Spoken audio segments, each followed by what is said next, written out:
What's going on, my fellow monkeys? Welcome back to another video, and with less than 24 hours until Season 8 is finally released, today we're looking at the Season 8 patch notes and everything that we can expect in the Battle Pass. So first, let's take a look into our new legend Fuse. He's got a passive that can stack an extra grenade per inventory slot and fire grenades further, faster and more accurately. He won't be throwing them at all, he'll be shooting them from his arm. He also has a tactical knuckle cluster, launch a cluster bomb that continuously expels airburst explosives on impact, as well as his ultimate, the Motherload, also known as Wally, launch a bombardment that encircles a target area in a wall of flames. Then we go on to the heavy ammo lever action 30-30 repeater, which packs a punch just as it is, but it also has a built-in charge up so that it can apply even more damage. Ultimately, it comes across as a mix between a G7 Scout and a longbow, so if you're not too good with those weapons, you might want to start practicing if this is a gun you're going to want to use.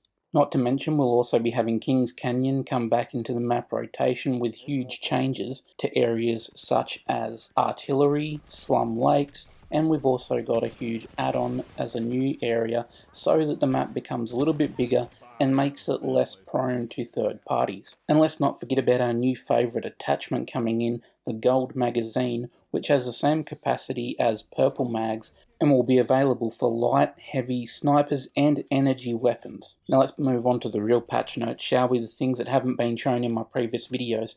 So we've got the quality of life updates.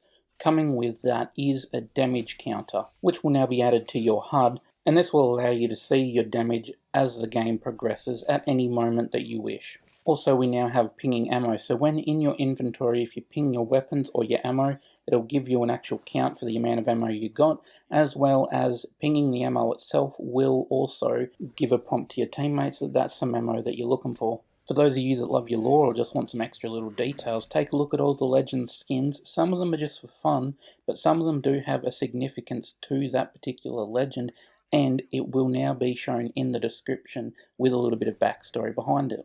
Alright, look out now, we're getting into the dangerous territory. The Legend meta. So Wraith is going to be changed, but have no fear, they're not going to mess with any of the abilities just yet. They want to see how this change goes first. So as you can see in this picture on screen, there is going to be a slight change to her hitbox, which is going to allow for her to be a little bit easier to hit.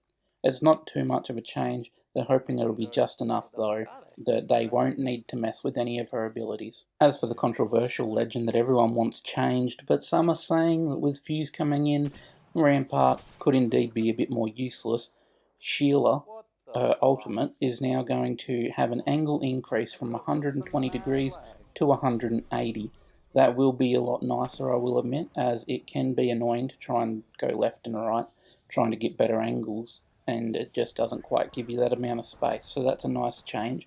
As well as with the wall health, in the building phase, it will be increased from 1 HP to 45.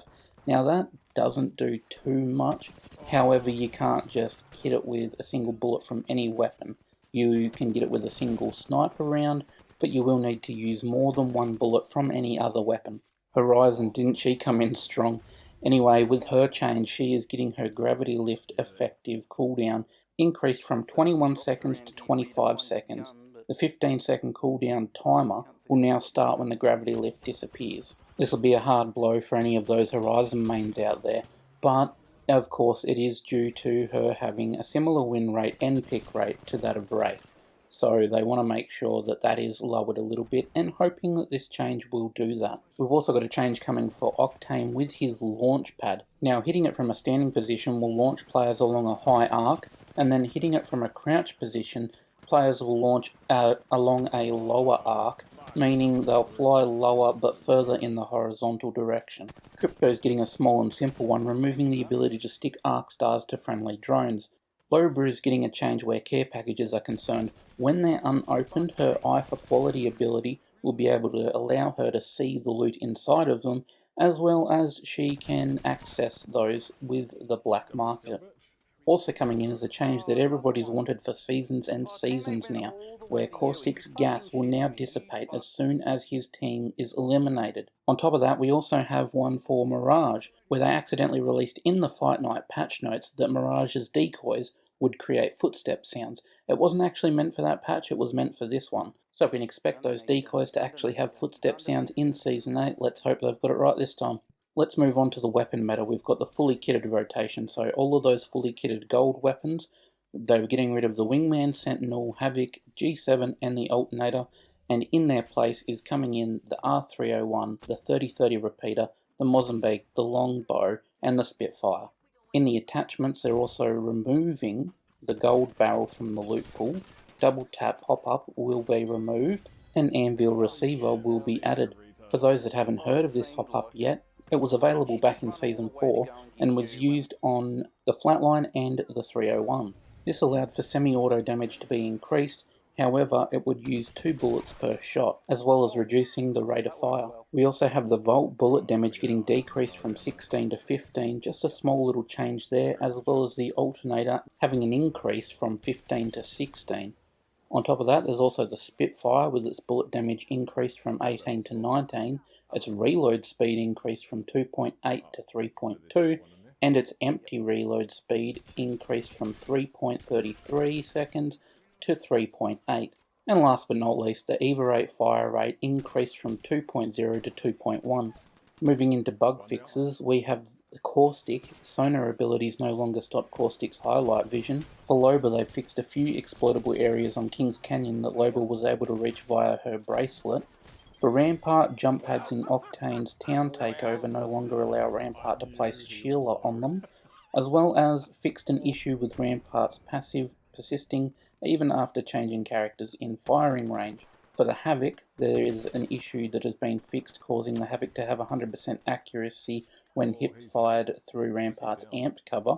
For the Peacekeeper, fixed a point of view issue that occurred when using Horizon's abilities, then immediately going into ADS with a Peacekeeper. For clubs, they've re-enabled the ability to invite friends to clubs from friends list, as well as fixed an issue causing some users who have opted out of the last squad invites to not appear in club event timelines when placing in the top 5 of a match. Also, failing to connect to the club database no longer leads to a misleading kicked from club message, and players will no longer be kicked from clubs when switching to another profile on Xbox. For miscellaneous bug fixes, they've fixed an issue with crowds not sharing in Pathfinder's Town Takeover, fixed an issue preventing some heirlooms from appearing in the heirloom shop, and lastly, fixed an issue that allowed thermites to deal damage through certain walls on Olympus. Alright, so let's move on to the Battle Pass. So for those who like to play freely, everyone who plays Apex Legends Season 8 can earn the Wicked Intent Octane skin, 7 Apex packs, and Season 8 win trackers for all legends. For those of you who are comfortable with spending a few bucks, you will get the glory of being able to unlock multiple character skins and weapon skins. Some of these will be Fuse, Loba, Lifeline, Bangalore, and Gibraltar, and weapons such as the L-Star, the 301, the 3030 repeater, and the Flatline. As you progress through the Battle Pass, you'll also unlock more music packs, loading screens, banners, gun charms, as well as holo sprays from Fuse, Loba, Bangalore, Lifeline, and Gibraltar. There will also be skydive emotes from Wraith, Lifeline, Horizon, Pathfinder, and Fuse. And of course, if you make it all the way to the end at level 100, you will get to unlock the new Longbow skin. If you want to see plenty of Season 8 and Fuse content, then make sure to come back to my channel, as I'll be playing it quite a bit, and I'll also be trying to smash out Fuse. But anyway guys, that's it for this video. I hope you enjoyed it. If you did, please leave a like down below. And if you want to see more content like this, don't forget to subscribe. But thank you guys so much for watching. Don't forget to stay wild monkeys, and we'll see you in the next video.